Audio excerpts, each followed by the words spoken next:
बिस्मिल्लाहिर्रहमानिर्रहीम। मैं हूं आपका host doctor Tanveer Arshad Chaudhry, family physician, expert in family medicine. I have a 2 year working experience with nutrition society of USA.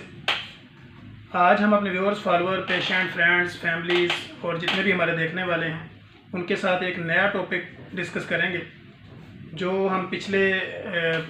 कोई 7 to 10 days के अंदर देख रहे हैं। हमारे क्लिनिकल ट्रायल के अंदर बहुत ज़्यादा ऐसे पेशेंट की कंप्लेंट्स आ रही हैं और इस कंप्लेंट्स के साथ पेशेंट आ रहे हैं कि उनकी बॉडी के ऊपर ख़ारिश है, यानी स्केबीज़ है। बाज़ दफ़ा जब हम उसको एग्ज़ामिन करते हैं तो एक्जिमा है, फंगल इन्फेक्शन है, फिर इचिंग है। तो इस कंप्लेंट्स के साथ पेशेंट ज़्यादातर तादाद में हमारे क्लिनिकल ट्रायल में आ रहे हैं। तो हमने फिर यही बेहतर समझा कि जो पेशेंट ज़्यादा कंप्लेंट के साथ हमारे क्लिनिकल ट्रायल में आ रहे हैं हम उसी को मौजू बनाएं ताकि हमारे पेशेंट की वेलफेयर के लिए इस एपिसोड को बनाया जाए और उनको गाइडलाइन दी जाए कि जिस तरह आपकी बॉडी पे इचिंग होती है, स्केबीज़ है या फिर डर्माटाइटिस है या फिर उसके बाद आपको फंगल इन्फेक्शन है, तो इसकी जो है वो हम प्रॉपरली कैसे इसकी मैनेजमेंट कर सकते हैं, किस तरह इसका ट्रीटमेंट कर सकते हैं और किस तरह घर में आप जो है वो स्किन की ऐसी बीमारियों से निजात पा सकते हैं। तो हमने इसी को टॉपिक बना के इसी के ऊपर डिस्कस करने की आज कोशिश करनी है। जैसा कि आप बेहतर जानते हैं कि स्किन जो है वो हमारी बॉडी का सबसे बड़ा ऑर्गन है, सबसे बड़ा पार्ट्स है। यानी बॉडी का सबसे बड़ा अगर कोई ऑर्गन और कोई पार्ट अगर है तो वो स्किन है। अब स्किन की हिफाजत भी उतनी ही ज़्यादा ज़रूरी है जितना हम बाकी अपनी बॉडी पार्ट्स के ऊपर उसकी मेंटेनेंस करते हैं। तो स्किन को जो है वो हमारे बहुत सारे ऐसे लोग जो सिर्फ अपने फेस, हैंड्स और इनके ऊपर तो ज़्यादा प्रॉपरली केयरफुल रहते हैं, लेकिन अपनी बॉडी के बाकी पार्ट जिसमें अंडर लेग्स हैं, ज़्यादातर पेशेंट मेल फीमेल हमारे पास आती हैं और वो अपनी पिक्चर बना के लेके आती हैं कि अंडर लेग्स जो है ना उनको राउंड वाली ईचिंग होती है, यानी वो रेड लाइन दायरे बने हुए हैं, या बाज़ दफ़ा वो हमें बताते हैं कि जहाँ पे मैं ख़ारिश करता हूँ वो ऐसी ड्राई ईचिंग होती है कि ख़ारिश करने में मुझे मज़ा आ रहा होता है। और बाज़ ऐसी पेशेंट भी हमारे पास आती हैं जो कहती हैं कि वो ख़ारिश करने के बाद वहाँ पे रेडनेस होती है, फिर उसके बाद वो जो है वो दायरा बढ़ना शुरू हो जाता है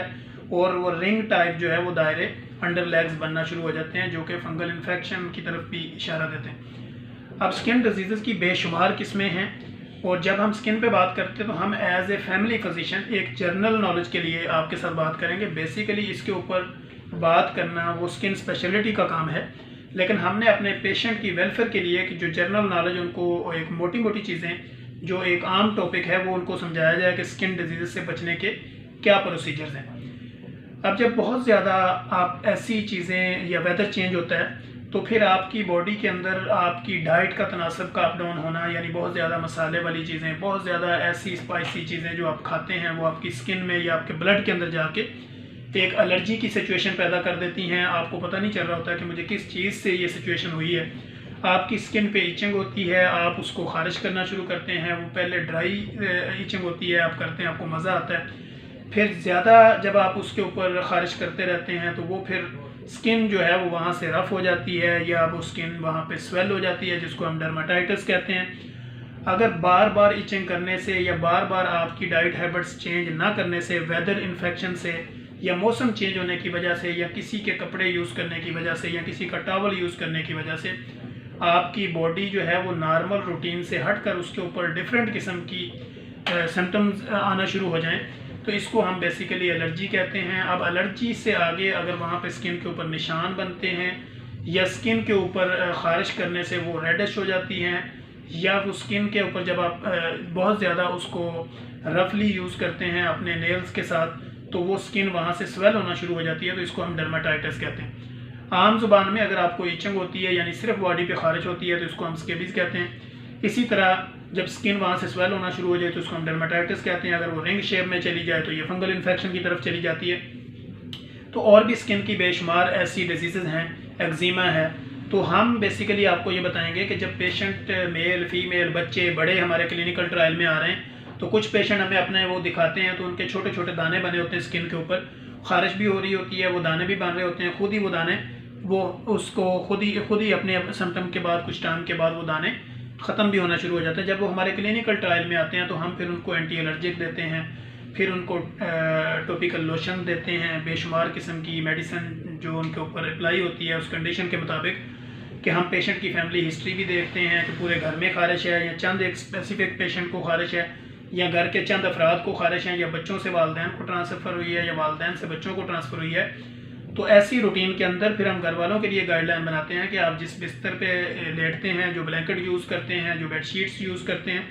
जो पिल्लू यूज़ करते हैं, जो कपड़े बच्चों के एक दूसरे को पहनाते हैं, तो इनसे अवॉइड करें और बच्चों के टॉवल्स को अलग करें, बच्चों की बेडशीट्स, बच्चों के पिल्लू, बच्चों के ब्लैंकेट और बच्चों को जिस तरह के झूले में भी आप बिठाते हैं, ऐसा बच्चा जो एक्जिमा का शिकार है, स्केबीज का शिकार है, ईचिंग का शिकार है, डर्माटाइटिस का शिकार है या फंगल इन्फेक्शन का शिकार है, तो ऐसे बच्चों के कपड़े, टॉवल, बेडशीट्स, ब्लैंकेट्स, ये सारी चीज़ें बिल्कुल अलग कर देनी चाहिए और प्रॉपरली बच्चे को जो है वो डेली आप उसको शावर दें और उसके बाद शावर के बाद उसकी बॉडी पे हल्की फुल्की ऑयलिंग करें और नाइट टाइम में जो है वो आपके उसकी स्किन के ऊपर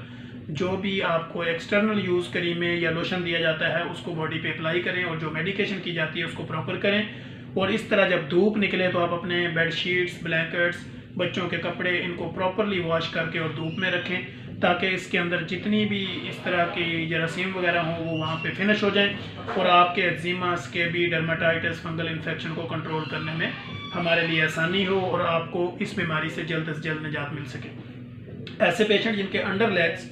हम देखते हैं कि रिंग टाइप एलर्जी है, स्केबीज है, डर्माटाइटिस है, तो ऐसे पेशेंट के ऊपर 3 to 4 वीक्स लग जाते हैं। लिहाजा हम पेशेंट को गाइडलाइन भी करते हैं कि आपने जब नहाना है, नहाने के बाद आपने अंडर लेग्स अपने हल्का फुल्का ऑयल भी लगाना है और रात के टाइम जितनी भी हम क्रीम्स या लोशन आपको दे रहे हैं या मेडिकेशन दे रहे हैं जो आपको कंटिन्यूसली 3 to 4 वीक यूज़ करने पड़ेगी, तो तब जाके आपकी अंडर लेग्स जो एक्जिमा है, एलर्जी है, ईचिंग है, डर्माटाइटिस है, स्केबीज है, फंगल है, तो उसके ऊपर इन्फेक्शन को कंट्रोल किया जा सकेगा।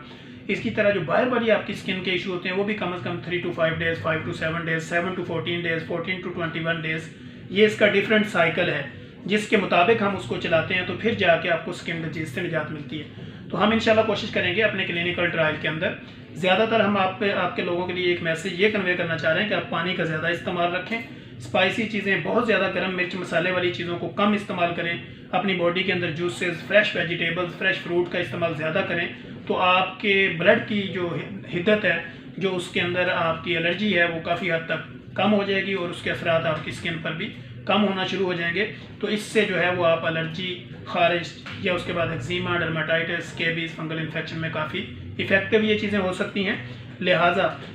हम अपने viewers, follower, patient, friends and family के साथ ये कोशिश करेंगे कि नेक्स्ट हम अपने क्लिनिकल ट्रायल में देखेंगे जिस कंप्लेंट्स के साथ ज़्यादा पेशेंट हमारे क्लिनिकल ट्रायल में आएंगे हम उसी को मौजू बना के इंशाल्लाह एक दफ़ा फिर आपकी खिदमत में हाज़िर होंगे। तब तक के लिए इजाज़त दीजिए। अल्लाह हाफिज़।